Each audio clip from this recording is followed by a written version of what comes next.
Monseigneur André 23, vous êtes le cardinal archevêque de Paris, vous êtes aussi l'ancien président de la conférence épiscopale. Ici en France, vous connaissez Giorgio Maria Bergoglio parce que vous étiez au conclave. Qu'est-ce qui vous frappe maintenant depuis, disons, 5 mois de pontificat ? Ce qui me frappe, c'est d'abord sa grande liberté personnelle dans ses relations, dans toutes les circonstances, que ce soit des situations officielles ou des situations personnelles. Il est très libre de parole, très direct. Et puis aussi, je pense qu'il sait très bien ce qu'il veut faire et qu'il sait ce qu'il fait. Il n'agit pas par hasard. Il agit avec une idée. Et donc ça donne des gestes qui sont significatifs. Alors l'alliance d'une façon d'être franciscaine et en même temps une formation de jésuite, qu'est-ce que ça donne globalement sur le fond de ce qu'il peut annoncer dans le message ? Non, la relation franciscaine, c'est un choix significatif par rapport à son désir de mieux faire ressortir l'engagement de l'Église par rapport aux pauvres. Mais ça n'est pas sa spiritualité ni son repère idéologique. C'est vraiment un jésuite. Il suffit de l'écouter parler et de l'écouter prêcher pour comprendre que c'est un jésuite pur. Alors pour vous qui avez été le président de la conférence épiscopale jusqu'à la dernière assemblée de Lourdes, qu'est-ce qu'il peut dire, ce qu'il peut appeler l'Église de France catholique ? À quoi ? Je pense qu'il peut nous appeler à plus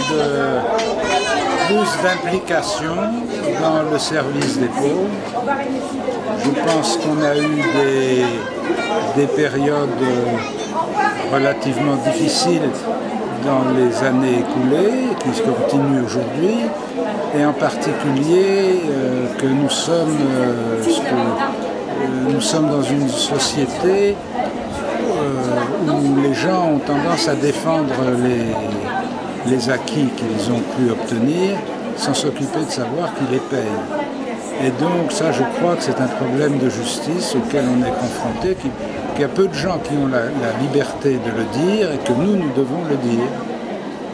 Par rapport aux dernières questions qui se sont posées en France, on pense tous bien sûr au mariage pour tous. Là-dessus, il a dit qu'il n'y avait pas de changement, ça allait continuer. Oui, il n'y avait pas de raison qu'il y ait des changements. Il sait très bien ce qu'il pense.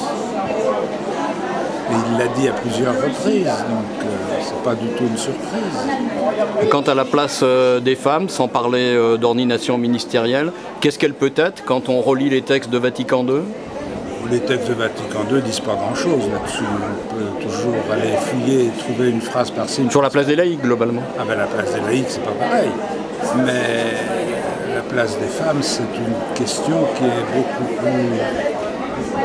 beaucoup plus large que la question des femmes dans l'Église. C'est aussi la place des femmes dans la société.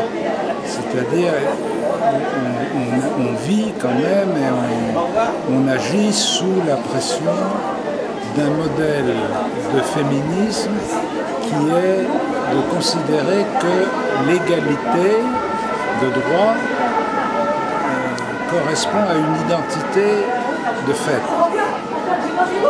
C'est pas parce qu'on est identique qu'on est égaux. C'est parce qu'on décide d'être égaux. C'est autre chose. Et donc ça veut dire qu'on a un système qui nivelle les différences et les particularités et que ça ne permet pas d'exprimer clairement l'identité de chacun.